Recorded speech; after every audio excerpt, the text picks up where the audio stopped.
இன்றைக்கே சென்னையில் 3 இடத்துல ஆர்ப்பாட்டம் நடைபெற்று கொண்டிருக்கிறது. ஒவ்வொரு இடத்துல எந்த ஆசிரியர்கள்னு பார்க்க வேண்டியது இருக்குது. இப்போ இங்கே பகுதி நேர ஆசிரியர்கள் இங்கே ஏறத்தாழ தொடர்ந்து போராடிக்கிட்டு இருக்காங்க.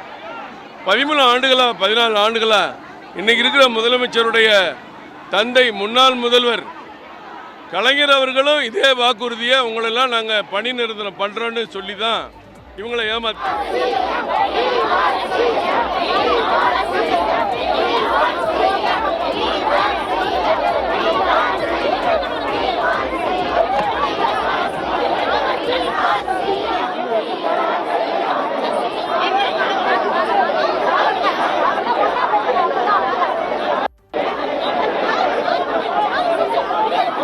இந்த மாதிரி பல்வேறு துறையில் மாணவர்களை மேம்படுத்துகிறவங்க, கல்வி மட்டும் இல்லாமல் வெறும் படிப்பு பரீட்சை மட்டும் இல்லாமல் அவங்களோட உடல்நிலை ஆரோக்கியம் சிறப்பு திறனை வெளியே கொண்டு வரக்கூடிய சிறப்பு ஆசிரியர்கள் இந்த பகுதி நேர ஆசிரியர்கள் 12,500 ரூபா சம்பளம் வாங்கிட்டு வேலை பார்க்குறாங்க. வாரம் முழுவதும் வேலை கொடுத்தா கூட கூடுதல் சம்பளம் கொடுத்தாலும் வாரம் முழுவதும் வேலை கொடுக்காங்கிறாங்க, அதுவும் கிடையாது. ஒரு ஆசிரியர் மரியாதையும் கிடையாது.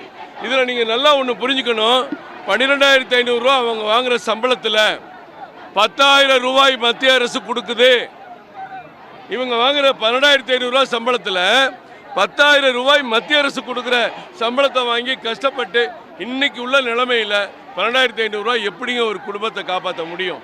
14 ஆண்டுகள் 15 ஆண்டுகள் போராடுறவங்களுக்கெல்லாம் இன்றைக்கி வயசு 45 வயசு 50 வயசுலாம் ஆயிடுச்சு. பல பேர் உடல் நலிவுற்று மனம் நொந்து போய் உயிரே இழந்திருக்காங்க. அப்படிப்பட்ட இந்த ஆசிரியர்களுக்கு முதலமைச்சர் டெய்லி ஒரு கதை சொல்கிறாரு, பொய்யாமொழி பொய்யா சொல்கிறாரு.